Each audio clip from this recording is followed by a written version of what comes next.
Alright, so first question, what is the final step of quantitative risk analysis? Next question, which one of the following is not one of the 3 common threat modeling techniques? Next question, which one of the following elements of information is not considered personally identifiable information that would trigger most United States data breach laws? Next question, which one of the following provides an authentication mechanism that would be appropriate for pairing with a password to achieve multi-factor authentication? Next question, Bobby is investigating a security incident and discovers that an attacker began with a normal user account but managed to exploit a system vulnerability to provide that account with administrative rights. What type of attack took place under the STRIDE threat modeling? Hello everyone, and welcome to another new video from 591 Labs. Today we are going to talk about CISSP exam preparation. So for those of you who are unfamiliar with 591 Labs, they are actually a top IT training and certification exam brand in China, Hong Kong, Taiwan, and Singapore. So the mission of 591 Labs is to empower you with exceptional exam preparation experience for this CISSP exam and other vendor-specific cybersecurity certifications as well, and many other IT certifications in general as well. So in this video, we are going to talk about the first domain of the CISSP exam. The domain 1 is going to talk about security and risk management, and we're not going to just give you some exams, questions and answers. No, we are going to give you some tips and tricks and some of the know-how, some of the exam mindset, all of which is going to help you out when you are taking your own exam and also help you out to choose the right answer among many other and if you face a similar question in the exam. So hang on, and hopefully you are going to enjoy this, and stay tuned for more interesting videos as well. Alright, so first question, what is the final step of quantitative risk analysis? Is it to determine asset value, or to assess the annualized rate of occurrence, derive the annualized loss expectancy, or conduct a cost-benefit analysis? So I'm going to give you a short pause. You can actually pause the video if you want to take your time to choose your right answer, and then you can resume the video afterwards, and I'm going to discuss with you the right answer and why we chose it.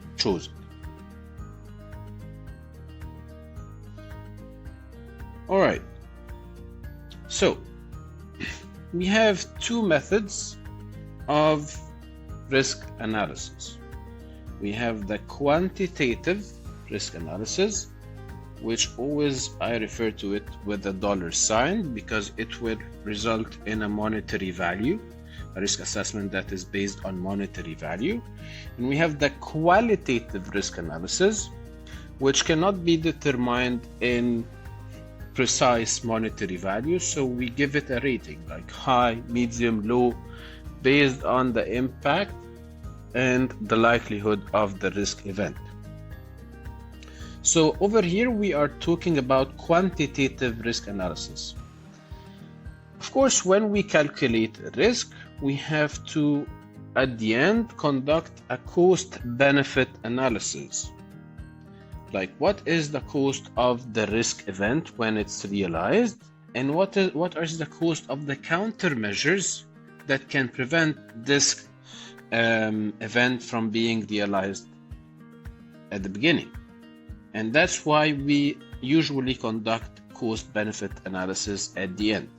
For example, if you have a watch and you're afraid that this watch someone is going to steal it, the watch is worth $500. And in order to prevent someone stealing this watch, you can buy a safe. The alternative is to buy a safe at your house that costs $1,000.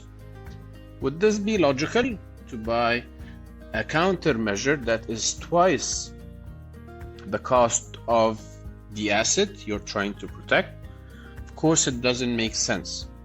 And this is the idea of the quantitative risk analysis. At the end, we conduct a cost-benefit analysis. Next question. Which one of the following is not one of the 3 common threat modeling techniques? Is it focused on assets, focused on attackers, focused on software, or focused on social engineering? Again, you can pause the video, resume once you have your own answer.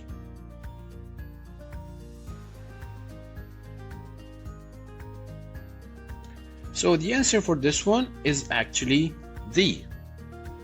Simply because the 3 others are already common threat modeling techniques. We can check threats based on our asset. Check what are the threats that can affect or can impact our assets that we have.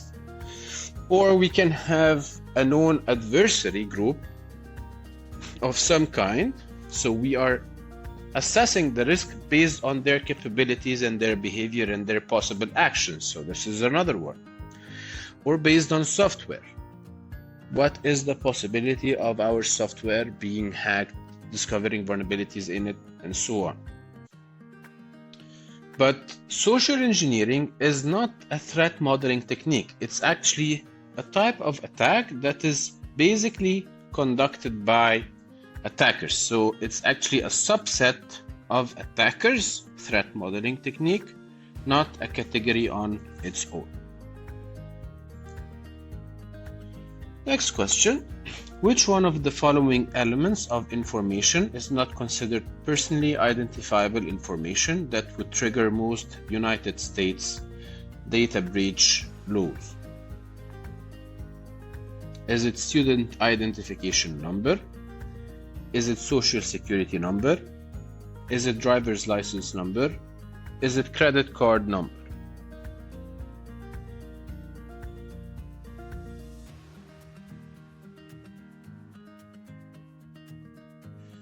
So actually PII, this is a very important term, which indicates a piece of information that is uniquely bound to a specific identity, a specific person.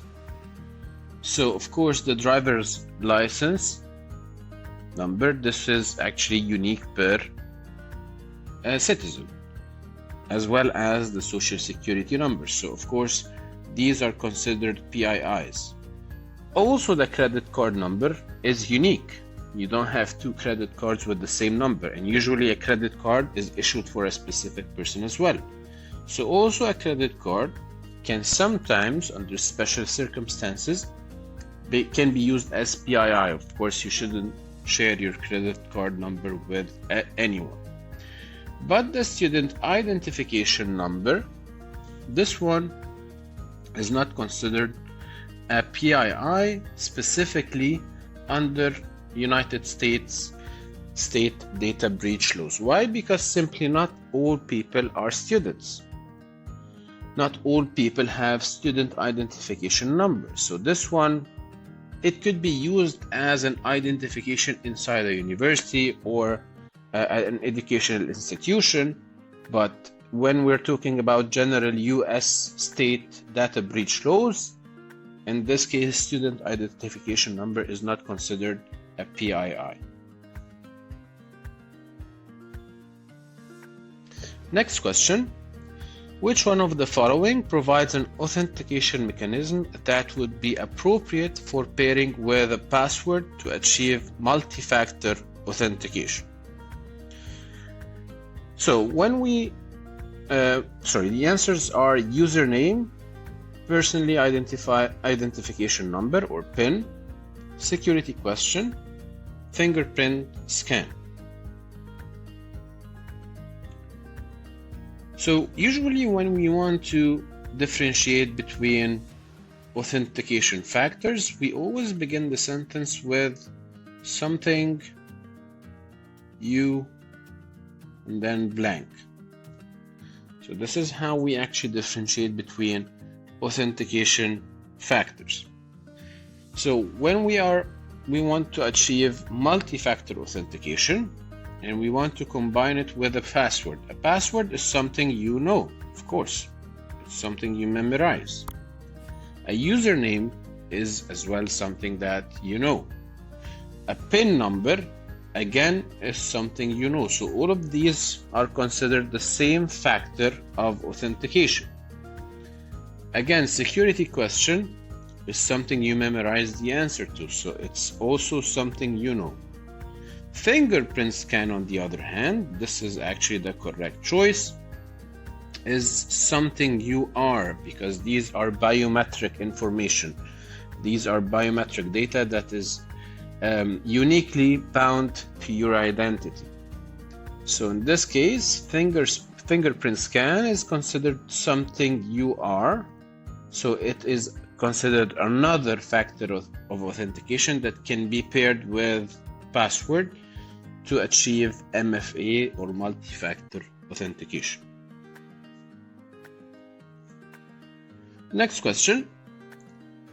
Bobby is investigating a security incident and discovers that an attacker began with a normal user account but managed to exploit a system vulnerability to provide that account with administrative rights. What type of attack took place under the STRIDE threat modeling? Is it spoofing? Is it repudiation? Is it tampering or elevation of privilege?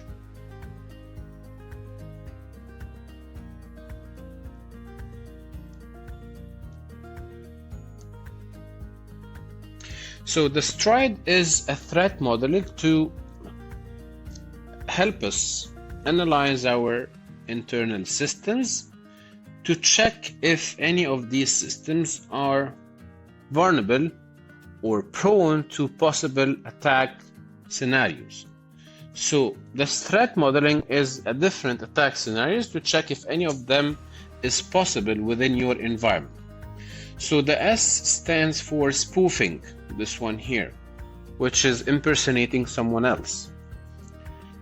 The T stands for tampering with data, trying to manipulate the data. The R stands for repudiation, doing an action and denying it. No one can prove that it was really you who did this action. I stands for information disclosure, trying to reveal confidential information. The D stands for denial of service, rendering the victim systems and machines inoperable. Or finally, the E, elevation of privilege. So clearly the attack that was this explained here is, of course, an elevation of privilege, because they have given the account they had access with an administrative right, which clearly they didn't have before. So of course this one is an elevation of privilege. Question 6. Which one of the following control categories does not accurately describe a fence around a facility? Is it physical? Is it detective? Is it deterrent? Is it preventive?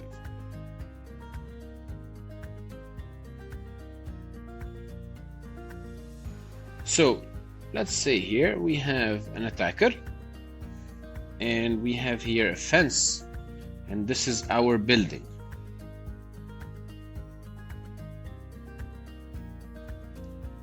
So of course a fence is a physical control. It's something physical. And it is a preventive control because it prevents someone from trespassing. He has to do some effort in order to get over the fence, but by default he cannot just walk through it. So it is physical, it is preventive. What is deterrent? Deterrent means that if someone was thinking about trespassing, we are making it more difficult for him, so he becomes less motivated to do the attack, since he sees the control, since he sees an obstacle, an obstruction on his way. So this is the idea of deterrent control, rendering the attacker demotivated from doing the attack. So of course it is a deterrent control as well. If the fence wasn't even there, attacker can easily walk by and enter the building. But since the fence is there, he can be demotivated to jump over it, because he doesn't know what's on the other side. So of course the fence is going to be a physical, deterrent, and preventive. But it's not considered detective. Detective controls simply, they alert us about intrusions. They don't do anything else than that. Like security cameras, they are detective controls. Motion sensors. We can also have surveillance of any kind. Intrusion detection system in the network is also considered a detective control, something that only gives you an alert if an intrusion happens, nothing more than that. So the answer for this one is B, detective control. Fence is not a detective control. Next question. Which one of the following is an example of an administrative control? Is it intrusion detection system? Is it security awareness training? Is it firewalls? Is it security guards?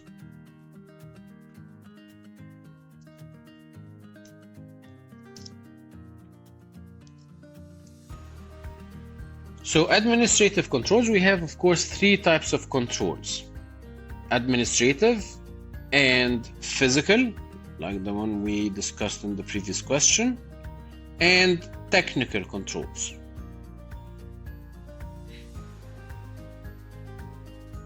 So of course security guard is considered a physical control, firewall is considered a technical control, intrusion detection system is a technical control as well. So this leaves us with a security awareness training, which is a control that is mandated by management for all employees to attend, which is considered administrative.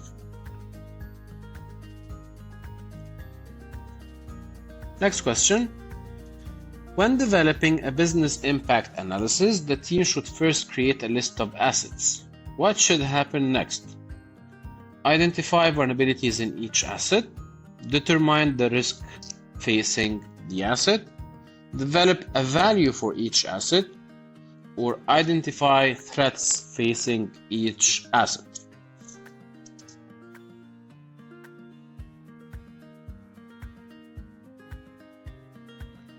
So what is business impact analysis? Business impact analysis is actually an exercise that we do in order to be able to differentiate between critical assets, the one that we cannot conduct business without them, from the less critical ones. So the whole idea of the business impact analysis exercise is to give us a value of the asset. Can we survive without this asset? Yes or no? Can we conduct business with it? Yes or no? If we can conduct business without it, then it's not very critical. If we cannot conduct business without this asset, then of course it has a higher level of criticality to the business. So the answer here is C. Next question. Mike recently implemented an intrusion prevention system designed to block common network attacks from affecting his organization. What type of risk management strategy is Mike pursuing? Is it risk acceptance, or avoidance, or mitigation, or transfer?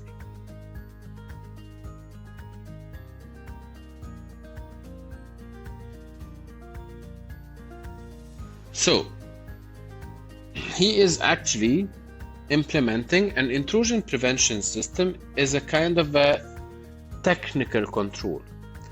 What it does is that it blocks malicious network traffic from entering your internal network environment. So since we are stopping the risk from entering within our environment, it is of course risk mitigation. We are trying to reduce the likelihood and the impact of the risk event being realized. Transfer is when we go to, for example, an insurance company. If something happens, they are going to take care of the costs. Risk acceptance, like in the example of the watch and the safe, since the control is much more expensive than the value of the asset itself, so we just accept that there is a risk of the watch being stolen. And risk avoidance is doing the event in any other way that can reduce the likelihood of the risk event being realized. For example, if you're driving up the highway, there is a high risk of having an accident over there, so you can choose an alternative route and avoid highways in order to reduce the risk associated with that. This is simply what is risk avoidance. Next question. John's network begins to experience symptoms of slowness. Upon investigation, he realizes that the network is being bombarded with TCP SYN packets and believes that his organization is the victim of a denial of service attack. What principle of the information security is being violated? Is it availability? Is it integrity? Is it confidentiality? Or is it denial?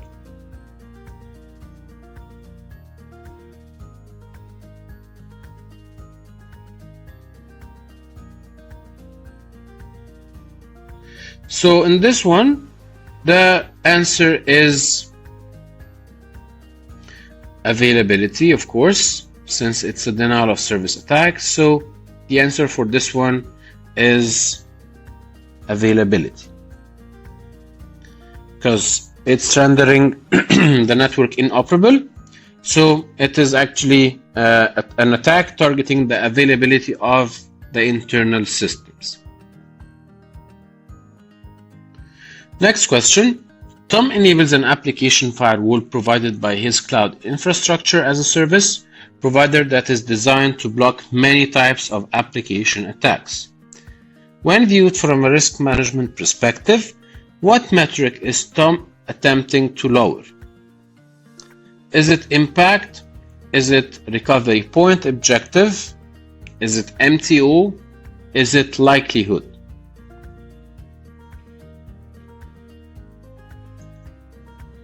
So since there is a probability of a network attack happening and Tom is implementing an application firewall to block this type of malicious traffic, so of course in this case he is attempting to lower risk by reducing the likelihood of a successful application attack, hence putting the application firewall on the cloud infrastructure as a service.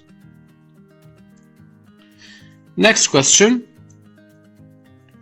You are the CISO for a major hospital system and are preparing to sign a contract with a software as a service email vendor and want to ensure that its business continuity planning measures are reasonable. What type of audit might you request to meet this goal? Is it SOC 1? Is it FISMA? Is it PCI DSS? Or is it SOC 2?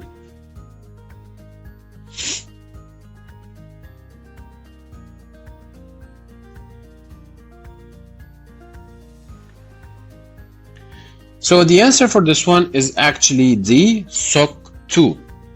SOC 2 is a thorough report done on the security controls of a specific organization that is conducted by an outside entity. So of course it gives a very good understanding about the security controls implemented on this specific service provider. SOC 1 is associated with the security control financials, like cost-benefit analysis and things like that. But when we are talking about effectiveness of the security controls themselves, we conduct usually a SOC 2 report. Last question. An accounting employee at Doolittle Industries was recently arrested for participating in an embezzlement scheme. The employee transferred money to a personal account and then shifted funds around between other accounts every day to disguise the fraud for months. Which one of the following controls might have best allowed the earlier detection of this fraud? Is it separation of duties? Is it least privilege? Is it defense in depth? Or is it mandatory vacation?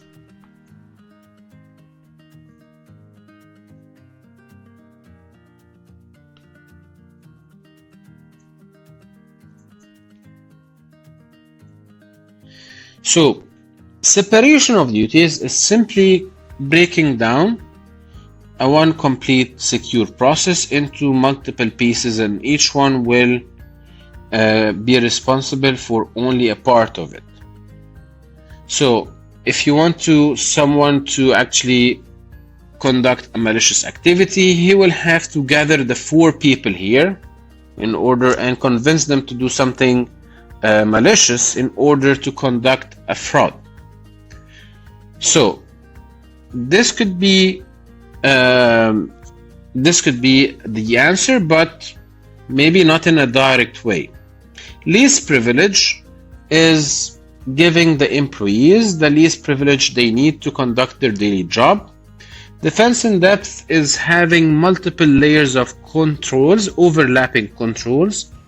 So if the attacker was able to breach one part of it, there is another part that's going to stop the attack.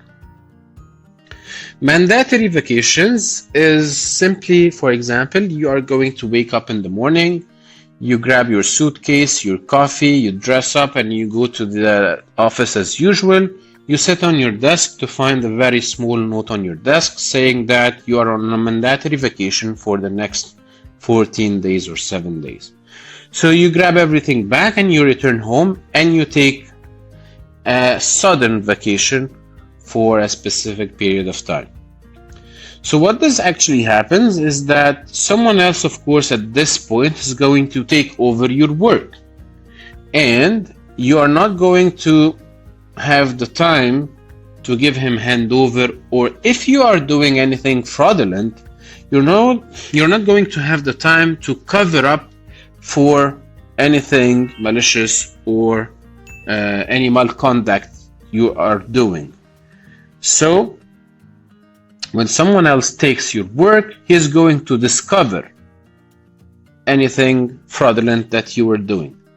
So of course, if mandatory vacations were implemented, they are going to allow early detection, of course, of this fraud. So the answer for this one is mandatory vacation. Thank you all for attending today's class at 591 Labs. We hope you found the material informative and helpful. Remember, practice is critical to mastering any new skill. So review the course content and keep practicing with 591 Lab help and support. If you have any questions or concerns, please don't hesitate to contact us. We appreciate your participation and look forward to seeing you in future classes. Have a great day.